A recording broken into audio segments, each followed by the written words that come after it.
Assalamualaikum warahmatullahi wabarakatuh. Jumpa lagi dengan pembelajaran IPA setelah melaksanakan penilaian tengah semester kemarin. Bagaimana kabarnya hari ini? Ya, saya harap selalu sehat dan masih tetap semangat belajar ya. Sebelum kita melanjutkan materi, kita berdoa dulu. Al-Fatihah.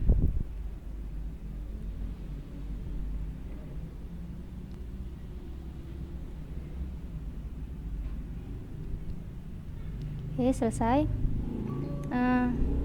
Kita lanjutkan materi bab 3 yang lalu setelah kemarin belajar tentang materi dan wujud zat beserta perubahannya, kemudian ada campuran dan pemisahan campuran.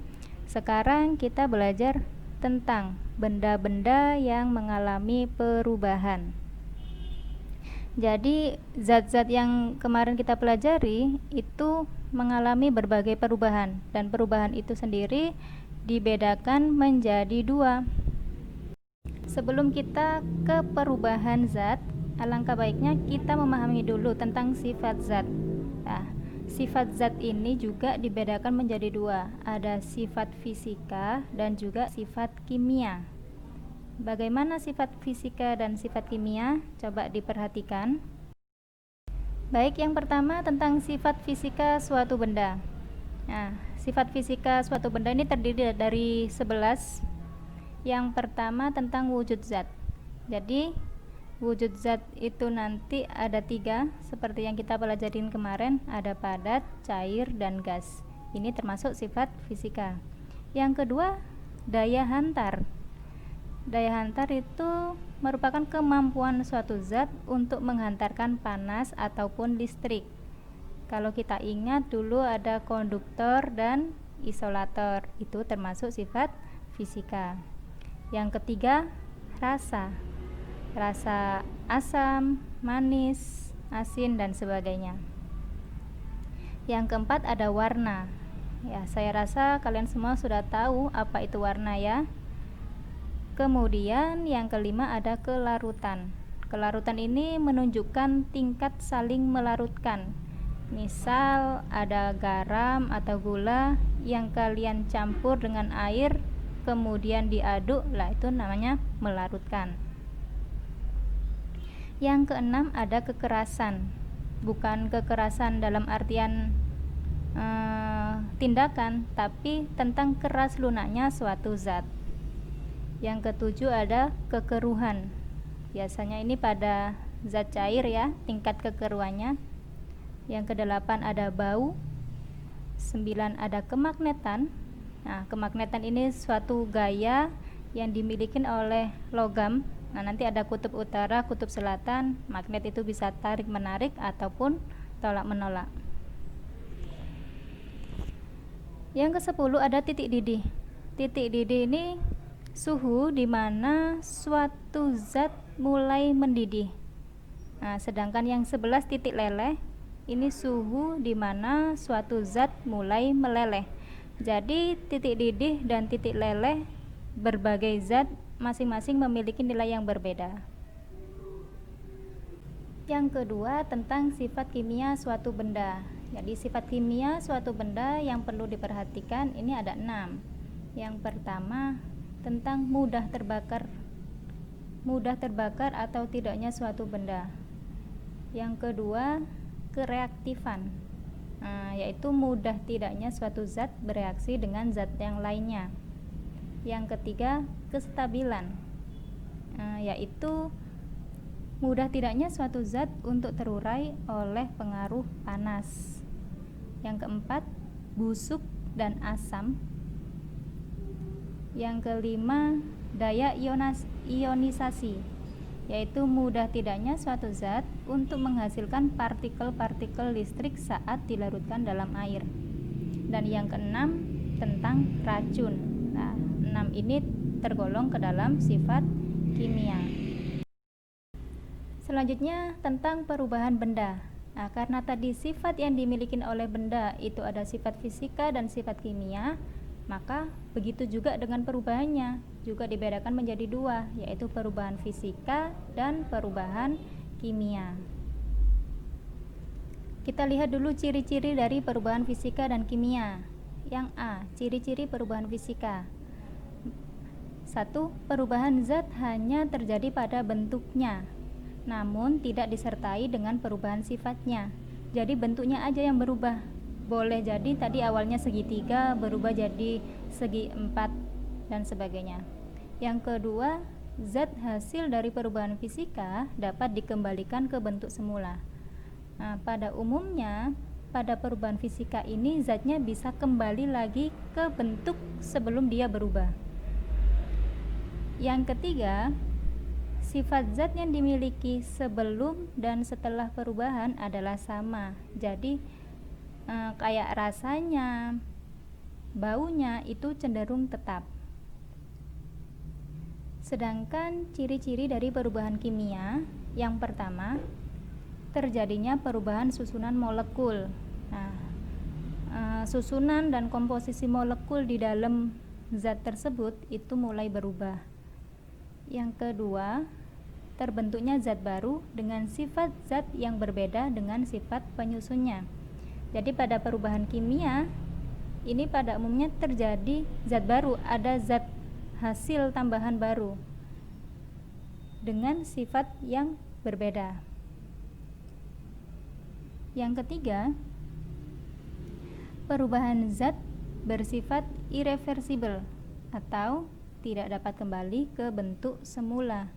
Jadi kalau suatu benda mengalami perubahan kimia, maka benda itu tidak akan bisa kembali ke wujud atau bentuk awalnya dia sebelum dia berubah.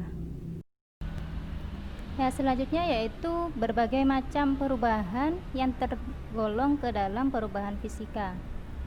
Oke, yang pertama ada perubahan wujud. Nah, perubahan wujud contohnya es batu. Es batu berubah menjadi air, berarti dia mencair, itu nanti termasuk ke dalam perubahan fisika.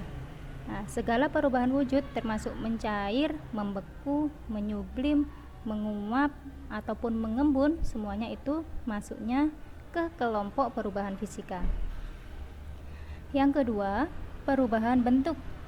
Contohnya sebatang kayu diubah menjadi kursi, yang awalnya tadi bentuknya gelondongan, panjang-panjang, diubah menjadi bentuk kursi. Nah, atau diubah menjadi bentuk meja. Nah, itu hanya bentuknya aja yang berubah, sifat kayunya tetap, maka termasuk ke dalam perubahan fisika. Yang ketiga, perubahan ukuran. Contohnya biji kopi yang awalnya tadi lebih besar ukurannya, kemudian dia dihancurkan atau digiling ya, sehingga berbentuk ukurannya itu lebih kecil, sehingga ukurannya lebih kecil menjadi serbuk kopi. Yang keempat, pengeringan. Contohnya cabai yang dikeringkan menjadi cabai kering. Nah, segala macam pengeringan, entah cabai, entah tomat, entah kerupuk ya, ikan. Nah, itu semuanya perubahan fisika. Yang kelima, pelarutan. Contohnya air dan gula yang dilarutkan. Ini masuknya ke dalam perubahan fisika. Enggak hanya air dan gula aja ya, bisa garam dengan air ataupun serbukan-serbukan yang lainnya. Itu nanti masuknya ke perubahan fisika. Yang kedua ada perubahan kimia. Oh maaf, ini seharusnya dua ya, ini salah tulis. Ada perubahan kimia. Nah, ini berbagai macam perubahan yang termasuk ke dalam perubahan kimia. 1. Ada pembakaran ya, contohnya kertas yang dibakar akan menjadi abu. Nih, entah kertas, entah kayu, entah kain, apapun itu, ketika ada proses pembakaran maka masuknya ke dalam perubahan kimia. Karena apa? Karena ada dihasilkan zat baru di situ. Selain dihasilkan zat baru, maka hasil pembakaran itu tidak bisa kembali ke wujud semulanya dia. Yang kedua, perkaratan. Contohnya ini ada pada gambar besi yang berkarat. Yang ketiga, fermentasi. Contohnya singkong yang difermentasi menjadi tapai atau tape. Semuanya tahu tape ya. Nah, proses ini juga perubahan kimia karena sifat dari singkong sebelum diubah menjadi tape dan sifat tapenya akan berbeda, dan tape itu sendiri tidak bisa kembali lagi menjadi singkong yang mentah. Yang keempat, pembusukan. Contohnya buah apapun itu, pembusukan apapun itu, jambu, jeruk, atau makanan apapun, selagi dia membusuk, ada proses pembusukan, berarti dia mengalami perubahan kimia. Yang kelima, aliran listrik. Nah, listrik entah di rumah, sekolah, apapun perangkat yang menggunakan listrik itu nanti akan masuk ke dalam perubahan kimia. Contohnya di sini pengisian dan pemakaian aki. Air aki ini ya diisikan ke perangkat akinya. Nanti ini berubah menjadi energi listrik. Yang keenam ada fotosintesis, yaitu terjadinya reaksi kimia antara air dan karbon dioksida yang dibantu oleh sinar matahari dan klorofil sehingga membentuk zat baru, yaitu glukosa dan oksigen. Di sini jelas dia perubahan kimia karena terjadi atau terbentuknya zat baru.